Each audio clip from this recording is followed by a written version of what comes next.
Hello, and welcome to the Event Bestie podcast, the show that unlocks the magic of event planning by taking you behind and before the scenes. I'm Tanya Hales. In today's episode, I'm chatting with Romina Kwong, an award-winning event strategist and educator with a passion for sustainability. Besides her other amazing accolades, she is the founder of Eco-Friendly Events, a Toronto-based sustainable event planning and consulting agency for organizations on a mission to do good, which should be all the organizations. Sustainability is usually a side conversation in the industry, so I'm really excited on how we can make it a permanent one that is front and center, for the good of the planet. Let's get into it. So, Act 1, really simply, it's all about you. So tell us, how did you get here? How did you become Romina Sustainable Events? So I actually studied environmental studies as part of my bachelor's, and I always was passionate about the environment, climate change, and kind of doing something about it. At the time, I felt like all the jobs were research based, and although really crucial and important, it just wasn't for me, wasn't my cup of tea. And so from there, I ended up being a bridesmaid for a friend's wedding and kind of fell into it in that sense. So in that experience, I learned that I will never plan a wedding or touch a wedding or again, other than a guest. Um, and like even if I get married, I'm like, I'm not planning it. We're hiring somebody. You're like, I love But it is. exactly. And from there, I went back to school for event management, and there I fell into the world of festivals and just saw how much waste there truly Mm, was. And anytime there's sort of like outdoor festival or drinking festival, like once it gets dark or just as people get drunk, people just kind of toss things into a bin. They just want it out of their hands into a bin. And I just saw how much waste there was, even though there was recycling and garbage on site. Um, and from there, I just wanted to do something about it. So that's how I came to be. That's how I started my business, and just really wanted to take action in a way that was impactful, meaningful, and sort of like visual in a industry that doesn't really talk about it or care about it. that's great. I love that you were just like, no, this first of all, I totally feel you on the weddings. I've planned many of those, and Yeah. they can be exhausting regardless of how big or small they are. Sometimes the smaller hmm ones were the worst, actually. But I really love that, your education and your background is in this exactly. So tell me about your business. What does your business do? Yeah. So I kind of do a couple of things. I plan events focusing on sustainability. The second thing that I've been doing is the education piece. So doing a lot of workshops or sort of corporate trainings to teach other event planners to do the same. And then the third piece is the consulting piece. So working with other event planners or event suppliers and helping them create a sustainability strategy that they could then go ahead and implement either internally, or I can support them with that as well, just depending on obviously budget. Okay. No, that's perfect. And I think that it's a business that makes so much sense and is so needed because I've been in this industry in it or adjacent to it for a long period of time. And, we know that things go in trends and waves. So there's a hmm wave of eco-friendly swag and there's a wave of BYOB, bring your own Yeah. water bottle, WB. Yeah. But it's never permanent hmm sustainability practices and it's never widespread enough for it to make a difference, right? Like one event can do it and that's great, but if it's not an annual event or if it's not large scale where it's a leader in the space, then its impact is lessened. And that's why I was really excited to have this conversation because I know I'm going to learn a lot today. Um, yeah, so that's great. And then how's business been going for you in that regards? So I think I'm really starting to see a change this year. Okay. So right now I'm actually working with a couple of venues and creating sustainability strategies for them. Like, well, first I did an audit, um, and then we're going from there, creating that sustainability strategy for them. And I'm really excited about it because, like you just mentioned, it's like a one-off event can do it, but if a venue is creating change or making those changes, it means all the events that are being hosted there is going to have some sort of sustainability tied to it, already Mhm. embedded to it, especially because venues, like, it's like sort of like the first thing you have to book when you're Yeah. planning. Right, like picking the host city and then picking Yes. the venue, and that has the most impact in terms of travel, your food and beverage, and all of those Mhm. things. And so I feel like that's sort of the biggest like decision you need to make in regards to not only event planning, but the Mhm. sustainability aspect as well. For sure. So what does an audit look like? You don't have to give away all the company jewel secrets, but I'm curious in terms of, okay, when you go into a venue or you're talking with these event suppliers, like what are some of the things that you're gonna, I guess, grading them on? Yeah, so I actually have a free checklist Oh, that people can kind of love find it. on my website and sign up for my newsletter. So that kind of helps you kind of get started. But basically, it's just asking questions of like, what are they already doing? What do they already have in place? And just finding opportunities to better what they're already doing. Hmm. So, for example, it's taking a look at how accessible they are by public transportation, walking, biking, all of those things. Is it accessible by multiple modes of transportation and not just a car? So, I don't know, like thinking of like barnyard weddings that are like in the middle of nowhere, like Mm, everybody has to drive, but can you book like a shuttle bus instead or something like that? right. Let's taking a look at that. It's taking a look at their waste management practices, any energy efficiencies, if they have that in place, or if you can kind of find out that information. Um, and depending on the venue, if they have on-site catering, then I can dive in a little bit more there. Hmm. So with one of the clients, we're diving into the food and beverage as well. So where are they sourcing all the ingredients? What are they serving the food on? How is it served? And things like that. So looking at that on sort of like a scale of like what are they already kind of do it on a scale of like good, better, and best. Hmm. And so what are some good things they are doing? How do we get them to the best? Right. If it's possible, right? Like sometimes it's not, it's just not feasible. And even though that's sort of like the best option, you have to meet people where they are and also what's feasible. For sure. And ultimately, these venues, their job is to have as many events as possible. Of course, that's they Exactly. want to maximize the revenue for their space. But, I love that you talked about like from the food and beverage standpoint, it's not just about where the food is coming from, but like what's it served on? Is it, plastic spoons and cups, like those little verines, they're great, but like that's two pieces of plastic for every one bite. So it really can go just that deep. So I'm very excited about that. So that's pretty cool. I'm definitely gonna look for that checklist to download myself and share and be like, oh, okay, moving forward and thinking through that. See, I'm learning already, and I Yeah. love that for me personally.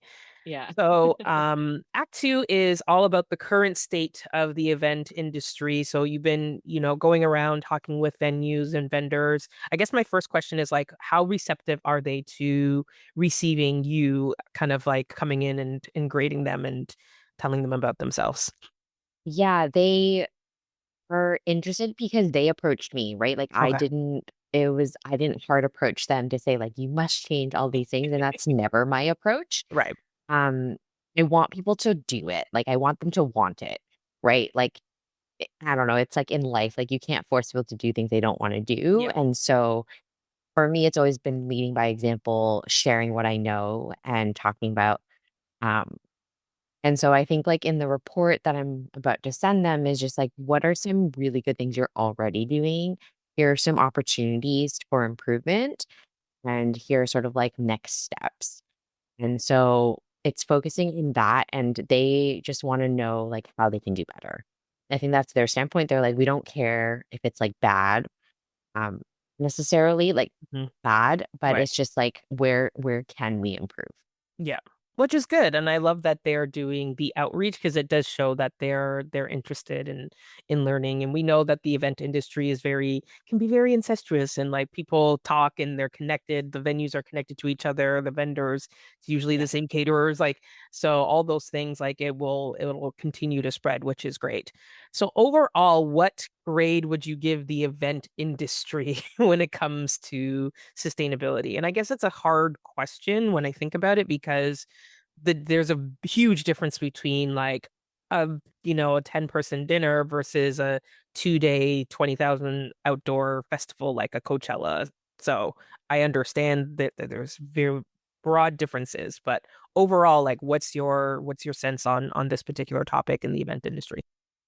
So in North America, I would give it probably like a C or C minus. Ooh, In the UK where I just was for a conference, like they're way ahead of us in terms of environmental sustainability. okay. And so they're probably like a closer to like a B minus. There's a lot more conversations, there's a lot more action being taken than we are over here. An interesting conversation I had about with a few people there was that we're a little bit more ahead in terms of sustainability when it comes to like DNI, because that falls under the umbrella of sustainability versus like in the UK, they're not necessarily incorporating that as much. That was a really interesting conversation. So, I guess like an average would be like C for for across the pond and here. Yeah. Interesting. And I wonder, like, I mean, even just geographically, that there's differences there, right? The UK is Hmm. is a large place, but it could fit in Ontario. Yeah. Don't quote me on that. I don't know if that's actually true, so please don't fact check me on that. But the size of America and Canada, Hmm. right? Like they're vast, vast countries. But that should not be an excuse because when we want something badly enough, we do. We just know that it's going to come at a cost, and people are just not willing to do that.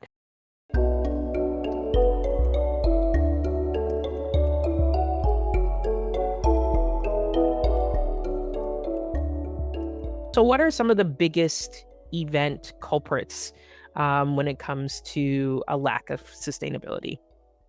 So the two biggest factors are travel and then food and beverage.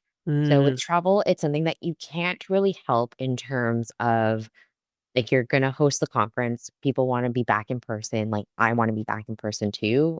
I don't even think I do very many virtual events anymore. no.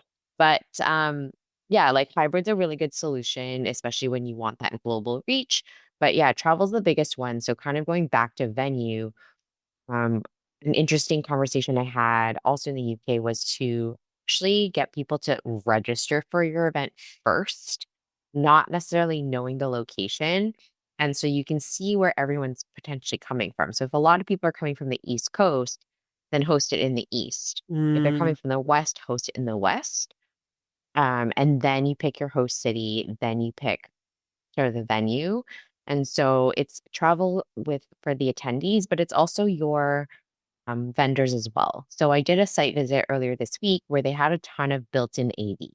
So they run all the AV in-house. So that means no transportation of all of the like projectors, the screens, mm, and all the people and all the things to like load in and load out. Like that's eliminated.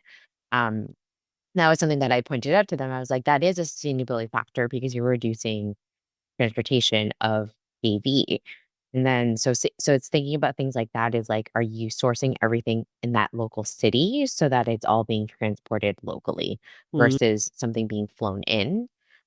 Like a really sort of bad one that we think about a lot is florals because they're not necessarily grown locally mm, or in season and all of those things. So yeah, travel it like extends to every avenue or aspect of event planning. So it's not just your attendees. The mhm. attendees are sort of like the biggest one because it's like 1,000-person conference. Like where are they all coming from?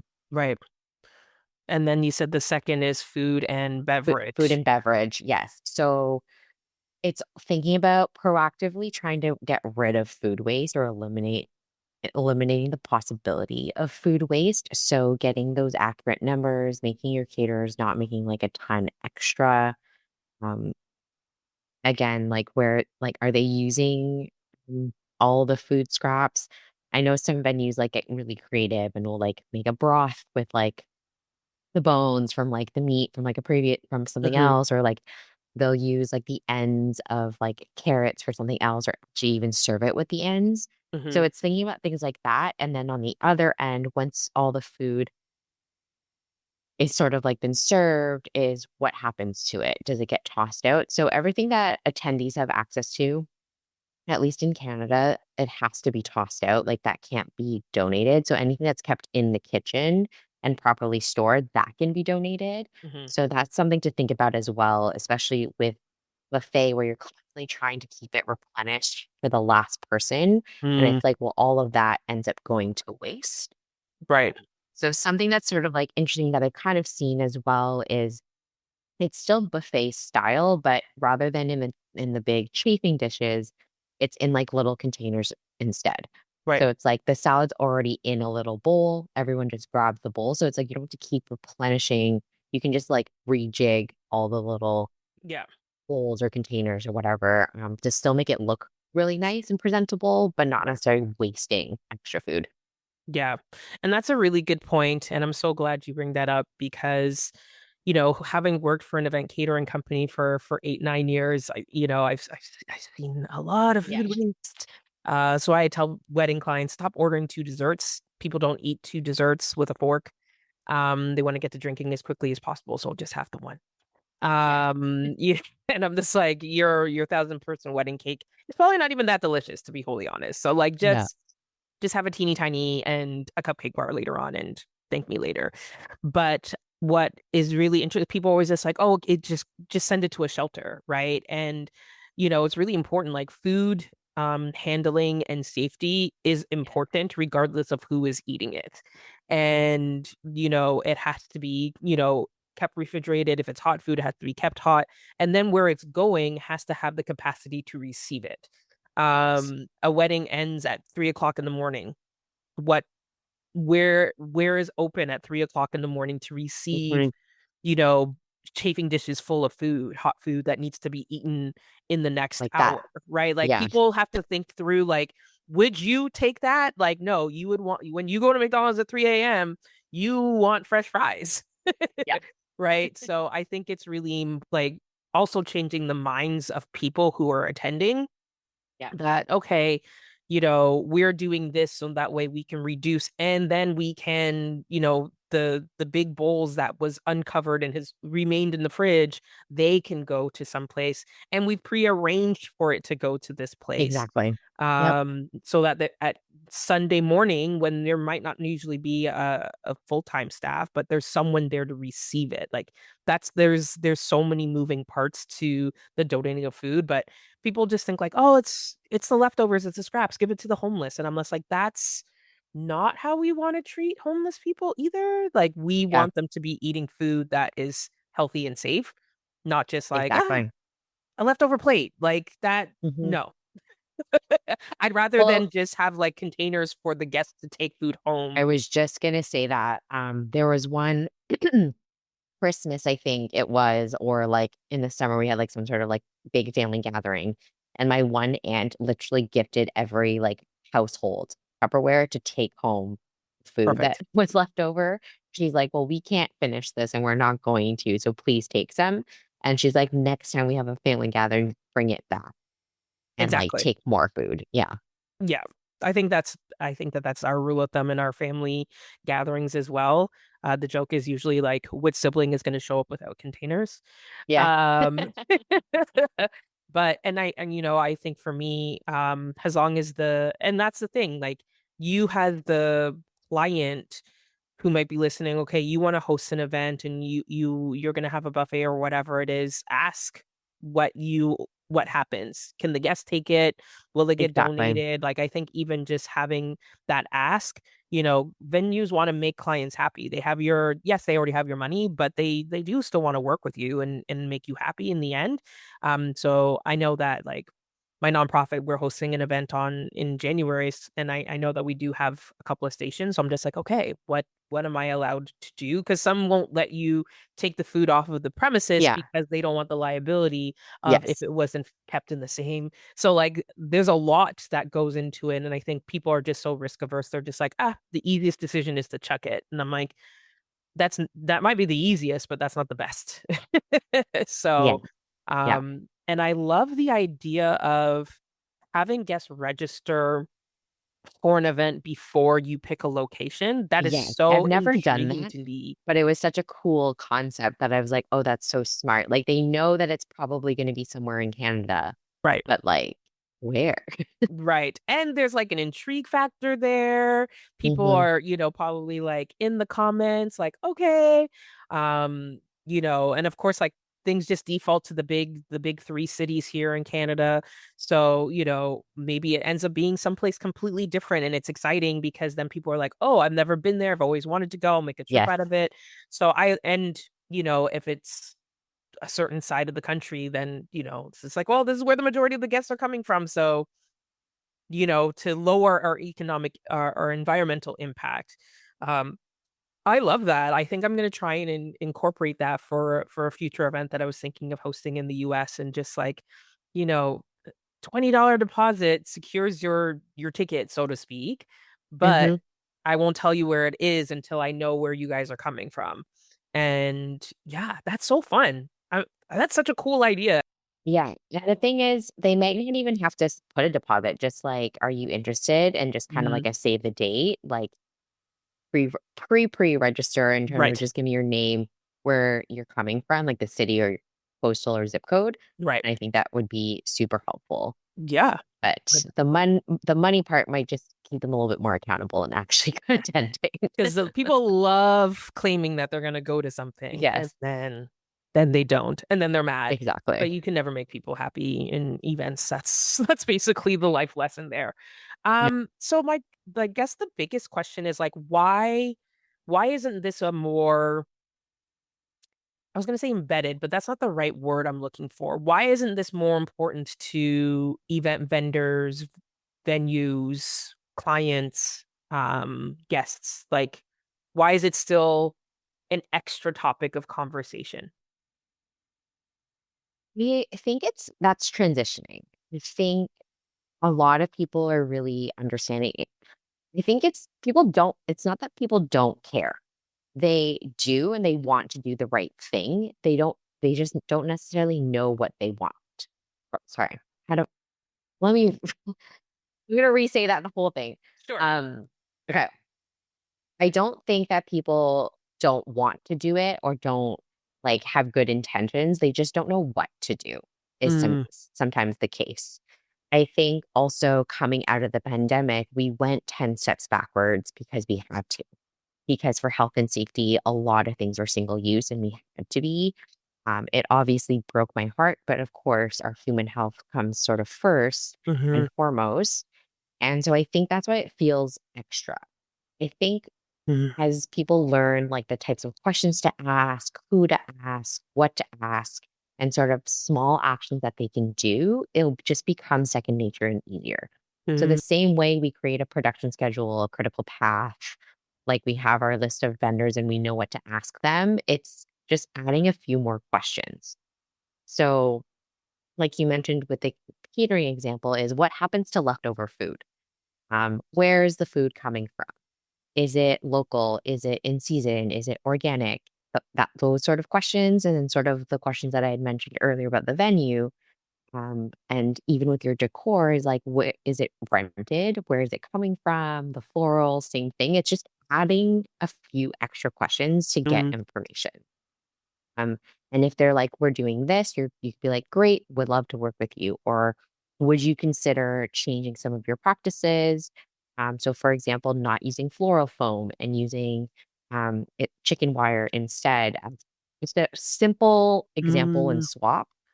Um, and just starting those conversations. I feel like we are having a little bit more of those conversations. And whenever I show up in a room or any sort of conversation, people are like, oh, this is Baby Boy. And I'm like, I understand we're not all there yet, and it's okay.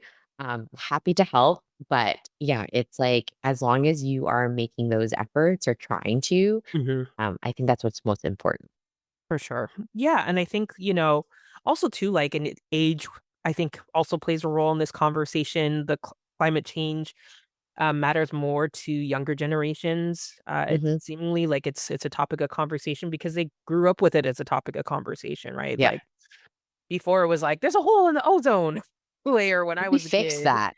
We right? Like fixed we it. don't talk about the ozone layer anymore. I'm just like, No. okay, now it's about carbon footprints and all these things. So I think like that also I'm mindful that that also plays a role in it. And the event industry People can work a lot longer in it, so I think it does skew older. Mhm.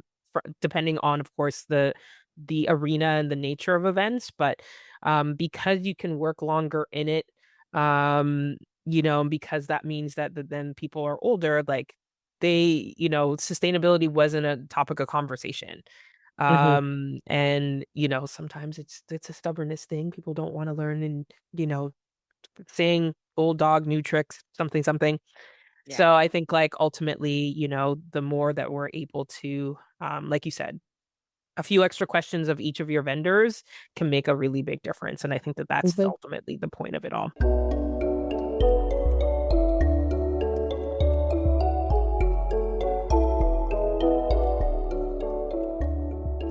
Act three is all about the future of events. What are some sustainability trends that you are seeing develop or that they're doing in the UK that you can see North America trying to incorporate? Um, I think one thing that was really interesting that sort of landed in my inbox this week actually was a planner had reached out. They were creating a proposal for an RFP, and there was a component about sustainability, which they obviously do not specialize or have the expertise in. And so they reached out to me. So I basically gave them my section of it and was like, this is what I propose. Here are my numbers, et cetera, et cetera. And they basically embedded it into the Mm, proposal. So if they win that RFP, I'll be able to work alongside that planner and focus really on the sustainability aspect and how we can embed that into the planning process, sweet. which is ultimately my goal and what like I want to work in and what I want to do is consulting with the suppliers, but then ultimately help the planners. And then together we can create and plan sustainable events. Right. That's beautiful. And then anything like that you're seeing from, because I know that there was a point where we went to paper straws being in my existence. I hate them so much. Eco-friendly bamboo was a really big thing. Anything that you're seeing on that particular like client-facing side? I agree with you with the straws. I think the thing is do we need a straw? For most beverages, you probably don't. It's just a Right. nice to have. Like I have my stainless steel ones that I use at home. And actually in the UK, I think a couple of times they actually served a drink with a stainless steel straw. So it's not impossible. But yeah, I think the thing that I want to encourage everyone and kind of to think about and just kind of shifting in mindset is not replacing one single-use item with another single-use item. So just because Mm, we're going from single-use plastic to single-use paper, like paper can be recycled, but only to a certain amount of times, right? Like it's not infinitely recyclable, which I think a lot of people might think it is. mm, So I think with paper, it's like 6 to 8 times, something like that. Plastic can be recycled like 1 to 2, maybe. mm. It's the aluminum can, so all of our, like, soft drinks and things like that, that's infinitely recycled, so that can be melted down, created, melted down over and over and over again, Sweet. but plastic and paper is no. So let's move away from the single use. What can we look at that's maybe a little bit more expensive or a bit more of an upfront investment, Mm, that can be reused over and over again. So if you think about like in your kitchen, most people don't have paper plates that they use in their kitchen. You have like actual dishes that you can hand wash or throw in your dishwasher and reuse over and over again until it breaks or it's just, usually it's when it breaks. I don't think I've ever replaced dishes because I'm just for like the a little sake bit of, old. you're like, Yeah. what? I yellows like that. It's such an expensive endeavor too. So no. Exactly. Or I end up just like maybe because enough have broken that I'm like, okay, maybe it's time to donate these or use it for like plant. Um, it's like a base. But yeah, it's just thinking about it in that way is like um, reuse and like, so where is something coming from and where is it going at the end of your event? Mm, So is it coming from somewhere local? Can it be reused at your event or again, post event somewhere else? Or is it being tossed out? And there's this really cool company in the UK called Event Cycle. And what they do is they partner up with events and figure out like and partner with nonprofits and basically will donate like a couch from some event to a nonprofit that has use for it and giving it another life. And so it's things like that is like, can it be donated? Can the client keep it and reuse it for their conference next year? Right. Can you donate to a decor company? Will they take it? Or can you just rent from the decor company Mm. rather than buying? That makes so much sense. And I'm just thinking in my mind in terms of like, I think one thing that's really important, and I'm so mindful, and it's going to be a conversation that I have in the new year, is when we talk about certain things, not forgetting the accessibility factor. Because I am Hmm. also mindful that, like, we cannot fully eliminate straws Right. necessarily because it is an accessibility tool. Hmm. That being said, can we replace the type of straws, right? Can it be glass or can it be aluminum versus the single paper use? Because then it's paper wrapped in paper, which doesn't make any sense to me. And I'm just like, this feels like unnecessary paperness. Hmm. I can drink without a straw, but I'm recognizing that not everyone can. And I think that that's also Yes. part of it too, right? Like all of these things are not nice to haves. They should be should do's.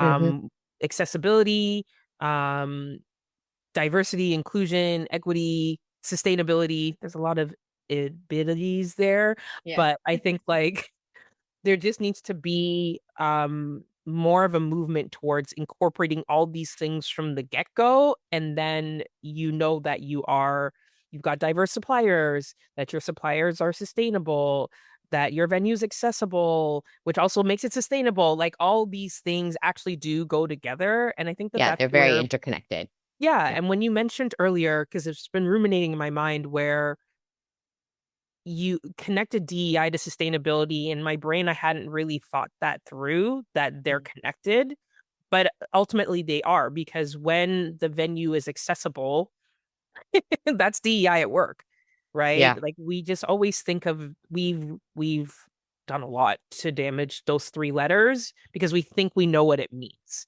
Just Hmm. more black people or more women. And I'm like, that's not ever what DEI was about. There's three letters for a reason, but and they always forget the I Yes. and the E part. I'm like, guys, the E is like equity, like make things equitable. Either Yeah. which way, I won't get on a rant, but yeah. So I think like that's super. I think that that's where I hope that we're going, because again, the letters DEI just have been so bastardized. But and so I kind of hope that sustainability stays separate, because don't get caught up in those three letters. People will throw the baby out with the bathwater. But yeah, I'm really intrigued to see how we can continue to grow this conversation. And I'm so glad that I got a chance to hear you speak at another event, and that you decided to join me today. And I truly did learn a lot, and things that I'd never considered. Um, for me, my career started at my very first job out of school was the Ottawa Food Bank. And Mm. so when I worked in event catering, it was really hard for me to throw out food because I Yes. had a very different concept of food insecurity. And it Right. to this day, it still drives me crazy. When something goes bad in my fridge, I'm like, right. And it's not just the Yeah. throwing away the money part. I'm just like, like It's the food part. it's the food part.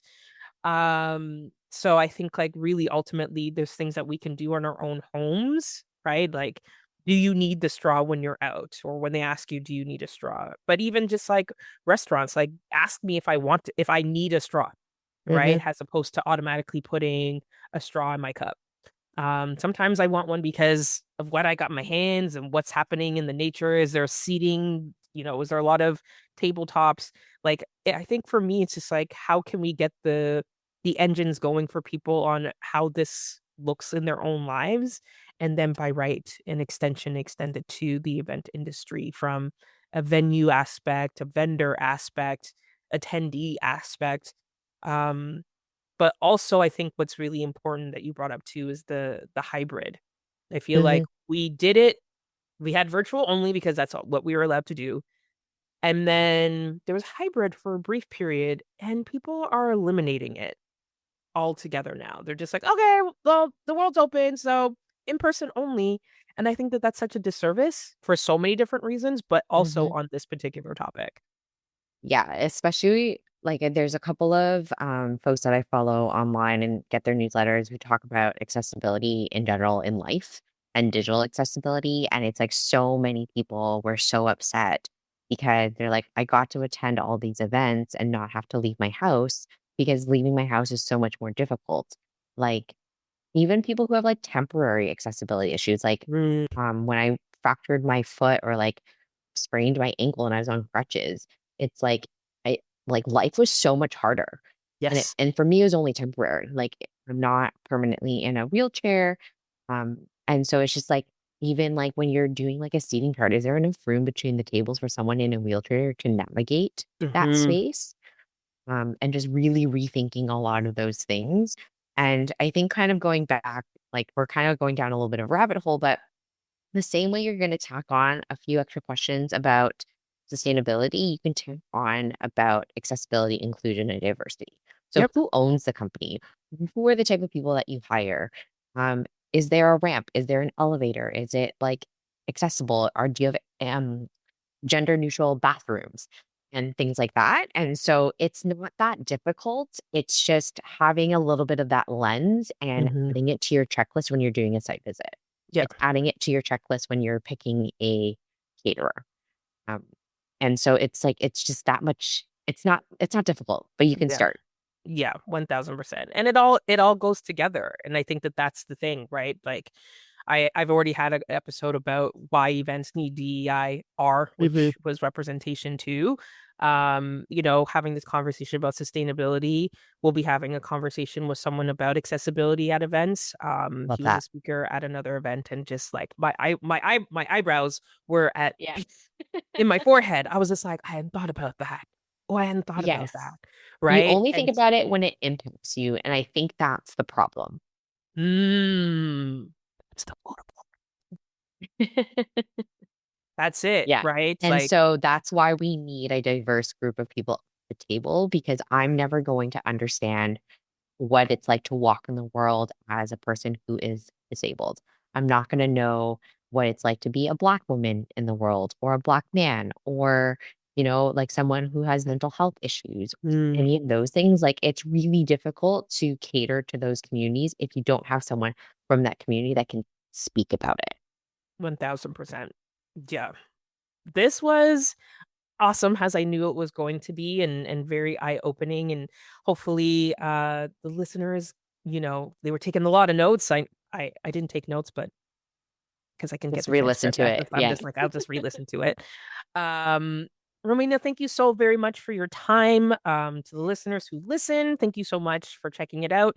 Share this with people that you know who are getting married, who are planning a wedding, because they're the ones who have so many vendors that they got to vet and go through. So share this with your friend who just got engaged. Be like, hey, girl, I know you just got engaged, but you might want to listen to this episode if you care about the Hmm. environment for your future children. And thank you so very much. If you liked it, subscribe, share, do all the things. And until the next time, we will keep the red carpet ready for you.